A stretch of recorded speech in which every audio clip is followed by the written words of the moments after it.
Hello all, మనం ఈరోజు the Hindu analysis చూద్దాం. చూడమ్మా, first of all we just want to thank YouTube subscribers. Suresh sir LTX క్లాసెస్కి ఎవరైతే సబ్స్క్రైబ్ చేసుకున్నారో వాళ్ళందరికీ కూడా a big ton of thanks అనమాట. ఎందుకు అంటే సబ్స్క్రైబర్స్ 50,000 బేస్ అనేది మనం అచీవ్ చేయడం అనేది జరిగింది. ఇది అంత ఈజీ టాస్క్ కాదు. It's a feel good moment అనమాట. And we just want to thank every subscriber who are supporting the channel and LTX classes. Okay, under the visionary guidance of Suresh sir, we have achieved this. Okay, 50,000 subscriber mark anedi easy kaadu, adi chala kastamaina task, but we achieved. Okay, so that's why we felt it's a feel good moment, and దీన్ని మనం స్టూడెంట్స్తో పాటు celebration చేసుకుందాం అనేసి ఫీజెస్లో కూడా discounts అనేవి ఇవ్వడం జరిగింది. ఒక్కసారి చూద్దామన్నాం. Welcome to LTX classes. మనం ఈరోజు ద హిందూ అనాలిసిస్ డేట్ 24/2022 చూద్దాం. ఆర్టికల్స్ అన్ని డీల్ చేస్తుంది. This is Srinivas. ఫస్ట్ మనం ఆర్టికల్స్ టు బి ఎక్స్ప్లోర్డ్ చూసిన తర్వాత ఆర్టికల్ 1 by 1 మనం నీట్గా డిస్కస్ చేద్దాం. చూడండి అమ్మా, ఆర్టికల్స్ టు బి ఎక్స్ప్లోర్డ్ ఏంటో చూడండి. ఈరోజు మనం తీసుకున్న articles from weed to hash oil, the agency has seen it all. Okay, ఇక్కడ ఒక రీజియన్ గురించి మాట్లాడుతున్నారు. సార్, ఒక రీజన్కి సంబంధించిన ఆర్టికల్ ఇంపార్టెంట్ అంటే ఒక రీజన్కి సంబంధించిన ఆర్టికల్ ఇంపార్టెంట్ కాదు, బట్ అక్కడ మెయిన్ బేసిక్ స్ట్రక్చర్ కాన్సెప్ట్ ఏంటి అంటే డ్రగ్స్ గురించి. ఓకేనా, మనకి డ్రగ్స్ అనేది ఓకే, మనకి ఎన్డీపీఎస్ యాక్ట్ అని ఉంది, narco drugs psychotropic substances act అనేది ఉంది. ఆ యాక్ట్ గురించి డిస్కస్ చేస్తాం. అండ్ ఇదంతా కూడా మనకి గవర్నెన్స్ డెఫిసిట్లోకి వస్తుంది. అండ్ GS3 ఇంటర్నల్ సెక్యూరిటీ టాపిక్లో కూడా వస్తుంది. అనమాట. అండ్ సెకండ్ వన్ చూడండి, this is India's moment of recording. ఓకేనా, this is India's moment of recording. ఇది ఎడిటోరియల్ పేజ్లో ఆర్టికల్ అనమాట. దీన్ని మన్మోహన్ సింగ్ గారు రాశారు. ఓకేనా, Manmohan Singh. So this is important, very important article అనమాట. And next, everything about this refugee deterrent plan is flawed. Okay, రీసెంట్గా మనం United Kingdom and Solomon Islands agreement అనేది, రెఫ్యూజీ అగ్రిమెంట్ అనేది జరిగింది. ఆ ఆర్టికల్ కూడా చాలా ఇంపార్టెంట్ అనమాట. మనం దాన్ని ఇప్పుడు డిస్కస్ చేద్దాం. And next, Maldives bans India out campaign. ఓకేనా, ఇండియా అవుట్ క్యాంపెయిన్ అని ఎక్కడైనా మాల్దీవ్స్లో అంటే దాన్ని వాళ్ళు అఫెన్స్ కింద ట్రీట్ చేస్తారు ఇప్పుడు. ఓకేనా, కొంతమంది వెస్టెడ్ ఇంట్రెస్ట్తో చైనా ఫండింగ్ అంటే indirectly China funding group people ఉన్నారు. వాళ్ళందరూ కూడా ఏ ప్రాజెక్ట్ తీసుకున్నా కూడా ఇండియా అవుట్ అనే క్యాంపెయిన్ చేస్తున్నారు అనమాట. సో దాన్ని బ్యాన్ చేస్తూ మాల్దీవ్స్ వాళ్ళు ఈ క్యాంపెయిన్ అనేది క్లోజ్ చేశారు. ఓకేనా, next, charge sheet filed in coal location scam. Okay, NSE coal location scam అనేది మనం చూసాం కదమ్మా. దాని గురించి ఇప్పుడు ఛార్జ్ షీట్ అనేది ఫైల్ చేశారనమాట. FIR రాసిన తర్వాత ఛార్జ్ షీట్ అనేది ఫైల్ చేస్తారు. కేసెస్ ఎట్లా ఏమైంది ఏంటి అనేది డీటెయిల్గా రాస్తారనమాట. అది ఛార్జ్ షీట్ అంటే. దాని గురించి మనం చూస్తాం. Next, PM asks civil servants to prioritise nation first. ఓకేనా, నేషన్ ఫస్ట్ అని చెప్పి, this is civil services day. ఈరోజు ప్రైమ్ మినిస్టర్ సివిల్ సర్వెంట్స్కి ఓకే నేషన్ ఫస్ట్ అనే ప్రయారిటైజేషన్ గోల్ అనేది ఇవ్వడం జరిగింది అనమాట. ఓకేనా, ఆర్టికల్లో మనం నీట్గా ఇన్ డీటెయిల్గా డిస్కస్ చేద్దాం. ఓకేనా, next, expert body needed on man animal conflict అనేది మనకి GS3 ఎన్విరాన్మెంట్లో మోస్ట్ ఇంపార్టెంట్ టాపిక్ అనమాట. సో దాన్ని కూడా మనం తీసుకోవడం జరిగింది. ఒక హౌస్ ప్యానల్ అనే వాళ్ళు ఇచ్చేవారు అనమాట. ఓకేనా, టైపింగ్ మిస్టేక్ పడింది. This is house panel. Okay, house panel వాళ్ళు ఇవ్వడం అనేది జరిగింది. సో ఇప్పుడు ఆర్టికల్ 1 by 1 మనం నీట్గా డిస్కస్ చేద్దాం. చూడండి అమ్మా, ఆల్రెడీ మనం చెప్పాం 50K సెలబ్రేషన్స్ అనేవి మనం చేస్తున్నాం అనగా 50,000 సబ్స్క్రైబర్స్ దాటినందువలన మనము మన కోర్స్ ప్యాకేజెస్ మీద 10,000 డిస్కౌంట్ ఇవ్వడం జరుగుతుంది. లేదంటే 10% డిస్కౌంట్ కూడా ఇవ్వడం అనేది జరుగుతుంది అనమాట. మనం ఇచ్చే కోర్సెస్ ఏంటి? UPSC online, UPSC offline, ABPSC group 1, TSPSC group 1, NCERT foundation and optional courses కూడాను. ఓకేనా, UPSC ఆఫ్లైన్ బ్రాంచెస్ మనకి ఎక్కడెక్కడ ఉన్నాయమ్మా? హైదరాబాద్, విశాఖపట్నం అండ్ శ్రీకాకుళం. ఈ 3 డిస్ట్రిక్ట్స్లో కూడా మనము ఆఫ్లైన్ బ్రాంచెస్ అనేది ఓపెన్ చేయడం జరిగింది. క్లాసెస్ కూడా సక్సెస్ఫుల్గా రన్నింగ్ కూడా జరుగుతున్నాయి అనమాట. ఓకేనా, ఎవరు యూట్యూబ్ సబ్స్క్రైబర్స్, మనందరు యూట్యూబ్ సబ్స్క్రైబర్స్ కూడా ఎవరైతే ఆ ఏరియాస్లో ఉన్నారో కావాలి అంటే మీరు ఒక ఫ్రీ 3 days డెమోకి మీరు ఆఫ్లైన్ అటెండ్ అవ్వచ్చు. 3 days డెమోకి మీరు అటెండ్ అవ్వచ్చు అనమాట. అండ్ మీరు ఒకసారి డెమోకి అటెండ్ అయితే మీరు మన క్లాసెస్ని ఎక్స్పీరియన్స్ చేస్తారు. ఓకేనా, మన క్లాసెస్ని ఎక్స్పీరియన్స్ చేస్తే మీరు క్లారిటీ అనేది వస్తుంది అనమాట. ఫీజెస్ కూడా ఆన్లైన్ ఫీజ్ 60,000 ఉండేది కాస్త 50,000 పెట్టడం జరిగింది. ఆఫ్లైన్ 70,000 కాస్త 60,000 పెట్టడం జరిగింది. ABPSC TSPSC గ్రూప్ 1 45,000 కాస్త 35,000. అండ్ NCERT ఫౌండేషన్ ఎంత ఇంపార్టెంటో మనందరికీ తెలుసు కదమ్మా. అటువంటి NCERT ఫౌండేషన్ కోర్స్ కేవలం 13,500 రూపీస్కే పెట్టడం జరిగింది. ఓకేనా. అండ్ ఆప్షనల్స్ మార్కెట్లో ప్రొవైడ్ చేసిన దానికన్నా మనం 22,500కే ప్రొవైడ్ చేయడం జరుగుతుందన్నమాట. సో ఇక్కడ ఒకసారి చూడండి, యూపీఎస్సీ ఆఫ్లైన్ హైదరాబాద్ బ్రాంచ్లో నేను ఆఫ్లైన్ పాలిటీ అనేది డీల్ చేస్తున్నానమ్మా. ఆఫ్లైన్ పాలిటీలో నేను డీల్ చేస్తున్నాను. అండ్ ఆప్షనల్స్లో వచ్చేసరికి నేను ఆంథ్రపాలజీ డీల్ చేస్తున్నాను. సో ఎవరైతే ఆప్షనల్ ఇది తీసుకోవాలనుకున్నా హైదరాబాద్ ఆఫ్లైన్లో నన్ను కలవాలన్నా ఇక్కడ ఈ నెంబర్ చూడమ్మా, ప్రత్యూష మేడంది నెంబర్. మేడంకి మీకు కాల్ చేస్తే మేడం మీకు గైడెన్స్ అనేది ఇస్తారు. కోర్సెస్ ప్రతి దాని మీద కూడా మనం డిస్కౌంట్ ఇవ్వడం అనేది జరిగింది కాబట్టి, అండ్ ప్రతి కోర్స్ ప్యాకేజ్ కూడా మనకి ఫ్రీ వస్తుంది కాబట్టి మీరు ఖచ్చితంగా దీన్ని తీసుకుంటే ఇదే మంచి టైం అమ్మ. యూపీఎస్సీ ఆఫ్లైన్ తీసుకుంటే మనకి ఇన్స్టిట్యూట్ నుంచి ప్రొవైడ్ చేసే ప్రతి కోర్స్ ప్యాకేజ్ కూడా కంప్లీట్లీ కాంప్లిమెంట్ కింద వస్తుంది. అండ్ మనకు ప్రతి కోర్స్ ప్యాకేజ్ కూడా లైఫ్ టైం వ్యాలిడిటీ అనేది వస్తుందమ్మా. అండ్ ఈ ఆఫర్స్ అన్నీ కూడా కేవలం 30th ఏప్రిల్ వరకు మాత్రమే మనకి ఇవి ఉంటాయమ్మా. ఆ తర్వాత చేంజెస్ అనేవి జరుగుతాయన్నమాట. సో ఈ డబుల్ ధమాకా ఆఫర్స్ అండ్ ఈ ప్రైస్ డిస్కౌంట్స్ అన్నీ కూడా ముందే యూస్ చేసుకోండి. ఓకేనా. ఎస్, ఇప్పుడు మనం ఆర్టికల్స్లోకి వెళ్దాం. చూడండమ్మా, ఆర్టికల్ చూడండమ్మా. మనం from marijuana to hash oil the agency has seen it all. ఇక్కడ ఏ ఏజెన్సీ గురించి మాట్లాడుతున్నారు? ఇక్కడ మనము రీసెంట్గా చూస్తే విశాఖపట్నంలో ఆంధ్రప్రదేశ్లో ఏజెన్సీ ఏరియా అని ఉంటుంది. ఇప్పుడు ఇది అల్లూరి సీతారామరాజు డిస్ట్రిక్ట్ కింద వచ్చింది అనమాట. రీసెంట్గా డిస్ట్రిక్ట్స్ అనేవి డివిజన్ అవ్వడంతో ఇది ఎక్కడ వచ్చింది? అల్లూరి సీతారామరాజు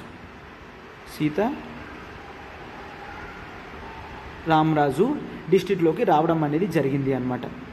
జనరల్గా మనం ఏజెన్సీ ఏరియాస్లో ఏం చూస్తామంటే, ఏజెన్సీ ఏరియాస్లో పోలీస్ యాక్సెసిబిలిటీ అనేది అంత మనకి ఈజీగా ఉండదన్నమాట. పోలీస్ యాక్సెసిబిలిటీ ఎప్పుడైతే ఉండదో పీపుల్ జనరల్గా ఏం గ్రో చేస్తారు? marijuana. Okay, so what is this marijuana? marijuana అనేది ఒక డ్రగ్ లాంటిది అనమాట, ఒక డ్రగ్. ఓకే, ఈ డ్రగ్స్ అన్నీ కూడా these are harmful for the human బాడీకి హార్మ్ఫుల్ అనమాట. డ్రగ్స్ అనేవి పీపుల్ కన్జ్యూమ్ చేస్తే వాళ్ళు they will go into a stage of trance అనమాట. ఒక ట్రాన్స్ స్టేజ్లోకి వెళ్తారు. దే జస్ట్ ఎక్స్పీరియన్స్ అనమాట అది. బట్ బాడీకి చాలా డేంజర్ అనేది చేస్తుంది. It includes paranoia. Okay, paranoia is a psychological disorder condition అనమాట. దీంట్లో ఏంటంటే మనం ఏం చేయకన్నా మనకేదో థ్రెట్ ఉందని భయపడతాం. ఒక ట్రాన్స్లోకి, ఒక పారానోయా కండిషన్లోకి, ఒక యాంగ్జైటీ సిచ్యువేషన్లోకి and panic attacks and hallucination స్టేజ్లోకి వెళ్తామన్నమాట. ఎక్కడికి? హెలుసినేషన్ స్టేజ్లోకి వెళ్తాం. సో అందుకనే డ్రగ్స్ కన్జంప్షన్ అనేది మన బాడీకి సైకలాజికల్గా చాలా హార్మ్ఫుల్ అనమాట. సో ఇటువంటివి అస్సలే ఎంకరేజ్ చేయకూడదు. ఓకే, వీటిని ఎంకరేజ్ చేయకూడదు. సో అయితే వీటిని అరికట్టేది ఎవరు? ఇవి స్టేట్స్ చేస్తుందా, సెంట్రల్ గవర్నమెంట్ చేస్తుందా? ఒక్కసారి చూడండి అమ్మ. మనకి 1930లో బ్రిటిష్ గవర్నమెంట్ ఉన్నప్పుడు డేంజరస్ డ్రగ్స్ యాక్ట్ అనేది తీసుకొని రావడం జరిగింది. బట్ దీంట్లో చాలా మీగర్ పనిష్మెంట్స్ మాత్రమే ఉండడం జరిగింది. చాలా తక్కువ పనిష్మెంట్స్ మాత్రమే ఉండడం జరిగింది. సో ఆ తర్వాత ఏంటి అయిందంటే మనకి పార్లమెంట్ ఇండియన్ కాన్స్టిట్యూషన్ వచ్చిన తర్వాత పార్లమెంట్ చాలా రోజుల తర్వాత 1985కి మనకి NDPS అనే యాక్ట్ తీసుకొని రావడం జరిగింది. అంటే ఇందులో ఏంటి? Narcotic drugs and psychotropic substances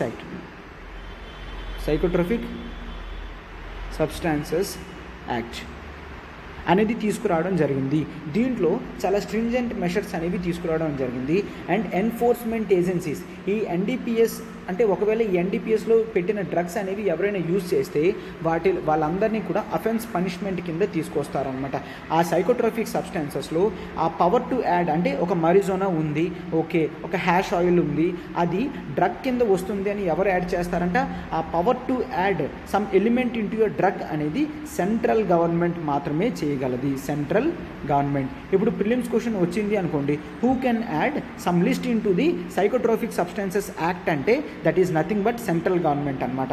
and next ఈ ఆఫీసర్స్ని కూడా ఎవరు అపాయింట్ చేస్తారు? Central government and state government appoint చేస్తుంది. సెంట్రల్ గవర్నమెంట్కి పవర్స్ ఉంటాయన్నమాట. ఏంటి? ఈ డ్రగ్ అబ్యూస్ని కంట్రోల్ చేయడానికి, ప్రివెంట్ చేయడానికి అండ్ ఇల్లిసిట్ ట్రాఫికింగ్ని కంట్రోల్ చేయడానికి సెంట్రల్ గవర్నమెంట్కి పవర్ ఉంటుంది అండర్ నార్కోటిక్ డ్రగ్స్ యాక్ట్ అనమాట. పవర్ ఉంటుంది. ఏంటంట? ఫర్ ప్రివెన్షన్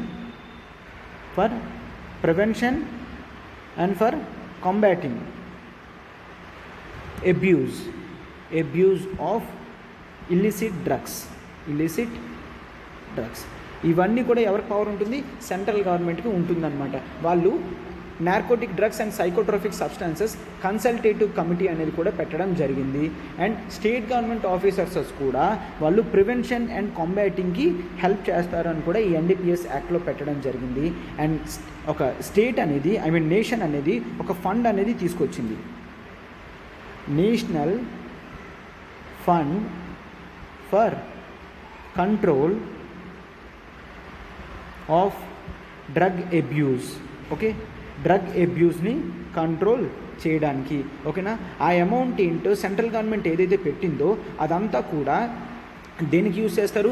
ఎవరైతే డ్రగ్స్ యూజ్ చేస్తున్నారో వాళ్ళు ఆ డ్రగ్స్ అనేవి కంట్రోల్ చేయడానికి కౌన్సిలింగ్ సెషన్స్లోకి వీటిలోకి మనము యూజ్ చేస్తాము. అండ్ డ్రగ్స్ అనేవి ప్రొలిఫరేషన్ అవ్వకన్నా, ఒక ఏరియా నుంచి మరొక ఏరియాకి ట్రాన్స్ఫర్ అవ్వకన్నా తగిన మెషర్స్ అనేవి తీసుకుంటాము. డ్రగ్ అబ్యూస్ తగ్గడానికి మనము ఈ ఫండ్లో అమౌంట్ అనేది యూజ్ చేస్తాం అన్నమాట. ఓకేనా, ఒకసారి చూడండి, national fund for control of drug abuse అనేది ఒక స్టాట్యూటరీ బాడీ. అంటే ఒక స్టాట్యూటరీ బాడీ. ఎందుకంటే ఇది ఎన్డీపీఎస్ యాక్ట్లో మెన్షన్ చేయడం అనేది జరిగింది అనమాట. ఓకేనా, ఇది ఎన్డీపీఎస్ యాక్ట్ గురించి. ఈ డ్రగ్స్ అనేవి ఇన్ఫర్మేషన్ అదంతా కూడా మనకి అవసరం లేదు, యాక్ట్ వరకు ఈ ఇన్ఫర్మేషన్ అనేది సరిపోతుంది అనమాట. అండ్ కొన్ని ఈ యాన్యువల్ రిపోర్ట్స్ ఇవన్నీ కూడా ఫండింగ్ సంబంధించిన యాన్యువల్ రిపోర్ట్స్ అన్నీ కూడా సెంట్రల్ గవర్నమెంట్ అనేది చెక్ చేస్తూ ఉంటుంది అనమాట. ఇప్పుడు అసలు ఈ ఆర్టికల్లో ఏమి ఇవ్వడం జరిగిందో చూడండి అమ్మా. ఈ కెనబిస్ ఇవన్నీ ఏంటి అంటే these are weeds, right? Drugs related weeds అనమాట. ఇవన్నీ కూడా క్యారీ చేస్తే చాలా ఎక్కువ దూరం, actually they will get more money అనమాట. జనరల్గా ఒక 1 kg ఆఫ్ వీడ్ అనేది హైదరాబాద్ అండ్ బెంగళూరు ఏరియాస్లో 12 to 15,000 ఉంటుంది అనమాట. బట్ ఇట్లా తీసుకువెళ్తుంటే పోలీసెస్ వాళ్ళు క్యాచ్ చేస్తున్నారు. వాళ్ళు క్యాచ్ చేస్తే ఎన్డీపీఎస్ యాక్ట్ కింద వాళ్ళకి సివియర్ అఫెన్స్ పనిష్మెంట్ అనేది వస్తుంది అనమాట. సో వీళ్ళు ఏం చేయడం స్టార్ట్ చేశారు? ఈ కెనబిస్ని, ఈ వీడ్స్ని హ్యాష్ ఆయిల్ కింద తయారు చేయడం జరిగింది. ఈ హ్యాష్ ఆయిల్ని తయారు చేస్తే వాళ్ళు ఈజీగా, అంటే ఒక 15 kgs ఆఫ్ ఇట్లా రా వీడ్ కానీ క్యానబిస్ కానీ తీసుకువెళ్తే ఎంత అమౌంట్ అనేది వస్తుందో హ్యాష్ ఆయిల్ 1 kgకే అంత వస్తుంది. హ్యాష్ ఆయిల్ 1 kgకి లిటరల్లీ 1,20,000 దాకా అమౌంట్ అనేది వస్తుంది అనమాట. 1,20,000 దాకా అమౌంట్ అనేది వస్తుంది. సో హ్యాష్ ఆయిల్ అనేది కాన్సన్ట్రేటెడ్ ఫామ్ ఆఫ్ గంజా అని అంటాము. ఈ గంజా ఏదైతే వీడ్ క్యానబిస్ ఏదైతే ఉందో దాన్ని మనం లిక్విడ్ రూపంలో తయారు చేస్తాము. ఆ లిక్విడ్ రూపంని కాన్సన్ట్రేటెడ్ ఫామ్లోకి తీసుకువస్తాము. కాన్సన్ట్రేటెడ్ ఫామ్, అది కాన్సన్ట్రేటెడ్ థిక్ లిక్విడ్ ఫామ్లోకి రావాలంటే కొన్ని కెమికల్స్ అవి యాడ్ చేసి ఈ క్యానబిస్ని హీట్ చేసి లిక్విడ్ రూపంలోకి మారిస్తే అది స్ట్రాంగర్ దాన్ ట్రెడిషనల్ వీడ్ కన్నా చాలా స్ట్రాంగ్ అవుతుంది అనమాట. ఓకేనా, ఇటువంటివి ఎందుకు డిస్కస్ చేస్తున్నామో కూడా చెప్తాము. ఇది ఇంటర్నల్ సెక్యూరిటీకి ఏ విధంగా ఎందుకు ఇంటర్నల్ సెక్యూరిటీ కాన్సెప్ట్లోకి వస్తుందో కూడా మనం చూస్తాం. బట్ ఒకసారి ఈ కాన్సెప్ట్ అనేది చూడండి. ఓకేనా, ఒక స్ట్రాంగ్గా తయారవుతుంది అనమాట. అటువంటివి పీపుల్కి సేల్ చేస్తే పీపుల్ ఈజీగా ఎడిక్ట్ అనేది వీటికి అవుతారు. ఒక్కసారి దీనికి ఎడిక్ట్ అయ్యారు అంటే ఎంత అమౌంట్ ఇచ్చినా కూడా దాన్ని కొనడానికి సిద్ధంగా ఉంటారనమాట. రీసెంట్గా మనం చూసాం ఏంటి, ఆంధ్రప్రదేశ్లో కొన్ని హాస్టల్స్లో చూడడం జరిగింది. యూనివర్సిటీస్లో కూడా చాలా వరకు డ్రగ్స్ ప్రివలెన్స్ అనేది పెరిగింది. డ్రగ్స్ మూవ్మెంట్ అనేది మనము తెలుగు స్టేట్స్లో చూడడం అనేది జరిగింది అనమాట. తెలుగు స్టేట్స్లో ఎక్కువ డ్రగ్స్ మూవ్మెంట్ అనేది జరుగుతుందన్నమాట. ఇటువంటివి స్టూడెంట్స్ లైఫ్స్కి చాలా డేంజర్ కాబట్టి ఎంత దూరంలో ఉంటే అంత మంచిది అనమాట. సో ఓకేనా కదమ్మా. సో ఒకసారి ఇది గవర్నెన్స్ డెఫిసిట్లోకి ఎందుకు వస్తుంది అంటే ఒకసారి చూడండి, నార్మల్ ఏరియాస్లో సీరియల్స్ కానీ అదర్ రిలేటెడ్ క్రాప్స్ కానీ గ్రో చేయాలి. అదే అదర్ రిలేటెడ్ క్రాప్స్ గ్రో చేస్తే వాళ్ళకి హార్డ్లీ అమౌంట్ అనేది ఒక ఎకర్కి 10,000 20,000 ప్రాఫిట్ వస్తుంది. అదే ఒకవేళ ఒక 1 ఎకర్లో వీడ్స్ అనేవి వాళ్ళు గ్రో చేస్తే పీపుల్కి ఎంత వస్తుంది? They are getting somewhere around 3 lakhs to 5 lakhs అనమాట. 3 lakhs to 5 lakhs. So people అనేది దేనికి ప్రిఫర్ చేస్తారు? పీపుల్ అనేవాళ్ళు వీటికే ప్రిఫర్ చేస్తారు. సో అయితే ఇవి ఎలా కంట్రోల్ అవుతాయి? స్టేట్ గవర్నమెంట్ అనేది చాలా స్టర్న్ అంటే స్ట్రిక్ట్ యాక్షన్స్ అనేవి తీసుకుంటే ఖచ్చితంగా ఇవి కంట్రోల్ చేయొచ్చు. స్టర్న్ యాక్షన్స్ అనేవి తీసుకుంటే ఖచ్చితంగా వీటిని మనం కంట్రోల్ చేయొచ్చు అనమాట. బట్ ఏజెన్సీ ఏరియాస్లో పోలీసులకి ఏరియా అనేది తెలీదు. ఆ ఏరియాస్లోకి వెళ్ళడం, ఆ నాలెడ్జ్ అదంతా టెరిటోరియల్ నాలెడ్జ్ అదంతా కూడాను కేవలం లోకల్ పీపుల్కే ఉంటుంది. పోలీసెస్ కూడా లోపలికి వెళ్ళి చూడనంత ఏరియాస్లో ఈ వీడ్స్ అనేది పీపుల్ గ్రో చేస్తున్నారు. బట్ ఒక్కసారి చూడండి, పీపుల్ ఎందుకు గ్రో చేస్తున్నారు? వాళ్ళకి అమౌంట్ అనేది కావాలి. ఎందుకంటే వాళ్ళు చాలా పూర్ స్టేట్లో ఉన్నారు. పూర్ కండిషన్స్లో ఉంటే మాత్రమే పీపుల్ ఎక్స్ట్రీమ్ మెషర్స్కి వెళ్తారనమాట. రిచ్ వెల్త్ ఏరియాలో పీపుల్ ఎప్పుడు కూడా రాంగ్ యాక్టివిటీస్ అనేవి చెయ్యరు. అంటే దీన్ని బట్టి మనకి అర్థం ఏంటవుతుందమ్మా? ఏజెన్సీ ఏరియాస్లో మనకి డెవలప్మెంట్ అనేది చాలా తక్కువ ఉంటుంది. Social development and economic development అనేది ఆ ఏరియాస్లో గ్రో చేస్తే అప్పుడు మనం ఈ డ్రగ్స్ అబ్యూస్, డ్రగ్స్ ప్రొడక్షన్ ఇదంతా కూడా తగ్గిపోతుంది అండ్ స్టేట్లో ఇబ్బంది అనేది ఉండదు అనమాట. ఓకేనా? సో ఈ విధంగా చేస్తున్నారు. అయితే ఇప్పుడు మనం జనరల్గా చూడాల్సింది ఏంటి అంటే, ఈ ట్రైబల్ పీపుల్ జనరల్గా చాలా వల్నరబుల్గా ఉంటారనమాట. డ్రగ్స్ స్మగ్లర్స్ ఎవరైతే ఉంటారో వాళ్ళు ఏం చెప్తారు? మీరు గవర్నమెంట్ మాట వినకండి, గవర్నమెంట్ చెప్పినట్టు రైస్ కానీ సీరియల్స్ కానీ గ్రో చేస్తే మీకు ఎంత మాత్రమే మిగులుతుంది, బట్ మేమైతే ఈ అమౌంట్ ఇస్తాము, ఈ ఏరియా అంతా మీరు గ్రో చేస్తున్నారు కాబట్టి మీకు ఏమాత్రం కూడా ఇబ్బంది ఉండదని డ్రగ్స్ స్మగ్లర్స్ చెప్తే ఈ ట్రైబల్ పీపుల్ని ఫోర్స్ కూడా చేస్తారు. ట్రైబల్ పీపుల్ కూడా ఎక్కువ అమౌంట్ వస్తుంది కదా, వాళ్ళు చాలా పూర్ కాబట్టి చేస్తారనమాట. ఇది ఇంటర్నల్ సెక్యూరిటీకి ఎటువంటి ఇబ్బంది వస్తుంది అంటే, ఒకసారి చూడండి, పీపుల్ యూత్ ఎవరైతే డ్రగ్స్ వాడతారో వాళ్ళు ఫుల్గా వాళ్ళ బాడీని హార్మ్ఫుల్ చేసుకుంటారు అండ్ ప్రొడక్టివిటీ అనేది తగ్గిపోతుంది. యూత్ ప్రొడక్టివిటీ అనేది తగ్గిపోతుంది. మంచి టైంలో వాళ్ళు హార్డ్ వర్క్ చేసి సొసైటీలో హయ్యర్ పొజిషన్స్కి వెళ్ళేదానికన్నా ఇటువంటి డ్రగ్స్ యూస్ చేసి వాళ్ళు కిందనే మిగిలిపోతున్నారు. ప్రొడక్టివిటీ అనేది తగ్గిపోతుంది. వాళ్ళ కెపాసిటీస్ అనేవి తగ్గిపోవడం స్టార్ట్ అవుతుంది అనమాట. అంతే కదా, వాళ్ళ ఫ్యూచర్ బ్యూటిఫుల్ లైఫ్ కూడా మొత్తం టోటల్గా పోతుంది అనమాట. సో ఇటువంటివి చేయడం చాలా డేంజర్ కాబట్టి యూత్ అనేవాళ్ళు వీటికి ఎడిక్ట్ అవ్వకూడదు. అండ్ ఇంటర్నల్ సెక్యూరిటీకి ప్రాబ్లమ్స్ ఏంటి అంటే, ఇట్లాగ డ్రగ్స్ యూస్ చేసి వచ్చిన అమౌంట్స్ అనే వాటితో వీళ్ళు ఆర్మ్స్ ట్రాఫికింగ్ అనేవి చేస్తారు. స్టేట్కి ఆపోజిట్గా ఎవరైతే వర్క్ చేస్తున్నారో వాళ్ళకి ఆర్మ్స్ సప్లై అనేది కూడా చేస్తారనమాట. ఓకేనా? ఆర్మ్స్ సప్లై అనేది కూడా చేస్తారు. సో ఇటువంటి వాటి వల్ల ఇంటర్నల్ సెక్యూరిటీ అండ్ మనీ అనేది ట్రాన్స్ఫర్స్ అవ్వడం కానీ లేదంటే హవాలా ట్రాన్సాక్షన్స్ కానీ ఇవన్నీ కూడా జనరల్గా జరుగుతూ ఉంటాయన్నమాట. ఇటువంటివి ఏవి కూడా స్టేట్ అనేది ఎంకరేజ్ చేయకూడదు. చూసారు కదమ్మా, మనం ఎన్డీపీఎస్ యాక్ట్ గురించి చదివాము. ఒకవేళ ఎన్డీపీఎస్ యాక్ట్లో ఎటువంటి క్వశ్చన్స్ ఏమైనా వస్తే వాటిని ఎలా డీల్ చేయాలో కూడా జనరల్గా చూసాం. సో ఈ విధంగా మీరు డ్రగ్స్ రిలేటెడ్ ఏ క్వశ్చన్ అయినా కూడా మొత్తం ఓవరాల్ క్రైటీరియాని ఫిల్ చేసుకుంటూ ఆన్సర్ అనేది రాయాలన్నమాట. సోషియో ఎకనామిక్ డెవలప్మెంట్కి ఇది హార్మ్ చేస్తుంది, ట్రైబల్ పీపుల్ వెల్ బీయింగ్కి హార్మ్ చేస్తుంది. ఇదంతా కూడా మనము జనరల్గా చూస్తాము. ఓకే కదమ్మా? ఆర్టికల్ ఇంతకన్నా దీన్ని చదవాల్సిన అవసరం ఏమీ లేదు. సో స్టేట్ పాలిటిక్స్ని నేను ఏమాత్రం కూడా తీసుకోకుండా కేవలం మనకి ఎగ్జామ్ పాయింట్ ఆఫ్ వ్యూలో మాత్రమే narcotic drugs and psychotropic substances act చాలా ఇంపార్టెంట్ కాబట్టి వీటిని పట్టుకెళ్ళడం జరిగింది. అండ్ రీసెంట్గా ఆ వీడ్స్ అనేవి ఫామ్ మార్చి, వీడ్ అంటే ఒక ఆకుల్లాగా ఉంటుందన్నమాట, వాటి ఫామ్ నుంచి మనం హ్యాష్ ఆయిల్ షేప్లోకి మార్చేసి, ఆయిల్ ఫామ్లోకి మార్చేసి మనం పట్టుకెళ్ళడం అనేది జరిగింది అనమాట. ఓకే, ఈ కంట్రోలింగ్ ఇదంతా కూడా ఎవరు చేస్తారు? హోమ్ మినిస్టర్ చేస్తారు. సో అయితే పీపుల్కి అవేర్నెస్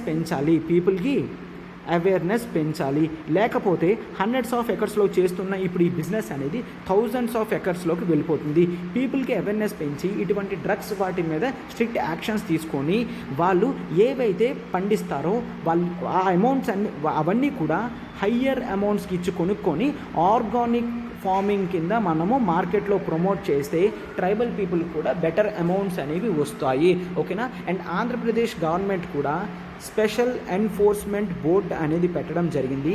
ఆ special enforcement bureau board, okay, ఈ స్పెషల్ ఎన్ఫోర్స్మెంట్ బ్యూరో అనేది హార్డ్ వర్క్ చేసి అంటే ఎక్కువ గ్రౌండ్ లెవెల్ నాలెడ్జ్ అంతా తెచ్చుకొని ఇటువంటివి స్టార్టింగ్లోనే ఫుల్గా క్లోజ్ చేయడం అనేది చెయ్యాలన్నమాట. ఓకేనమ్మా? సో ఇది ఆర్టికల్. మనం మన నెక్స్ట్ ఆర్టికల్లోకి వెళ్తున్నాం. చూడండి అమ్మా, మన నెక్స్ట్ ఆర్టికల్ చూడండమ్మా. This is India's moment of recording అని. ఓకేనా? ఒకసారి ఈ చూడండమ్మా, ఈ ఫ్రేజ్ అట్లాగే ఈ స్టేట్మెంట్ అట్లాగే మీరు రాసుకోండి. The country can be the fulcrum of the new global order as a peaceful democracy with economic prosperity. ఈ స్టేట్మెంట్ అనేది చాలా ఇంపార్టెంట్ అమ్మా, మీరు దీన్ని నోట్ డౌన్ చేసుకోండి.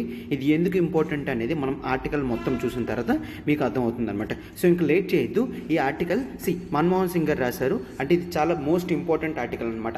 ఇటువంటి వాళ్ళు ఏమైనా ఆర్టికల్స్ రాసి ఏమైనా స్టేట్మెంట్స్ ఇచ్చినప్పుడు మనం ఆన్సర్స్లో పెట్టి బై మన్మోహన్ సింగ్ జీ అని పెట్టి కూడా మనం పెట్టచ్చు, ప్రైమ్ మినిస్టర్ ఆఫ్ ఇండియా అని కూడా పెట్టచ్చు అనమాట. సో అందుకని ఇటువంటి స్టేట్మెంట్స్ ఎవరైనా big people from government side కానీ ఎవరైనా ఏమైనా రాసినప్పుడు మనం ఈ స్టేట్మెంట్స్ అనేవి యూస్ చేసుకోవచ్చు అనమాట. ఎందుకంటే ఇది పొలిటికల్ రిలేటెడ్ ఆర్టికల్ కాదు, it's like global relation. Okay, GS2లో ఇంటర్నేషనల్ రిలేషన్స్లో ఉన్న లాంటి ఆర్టికల్ అనమాట.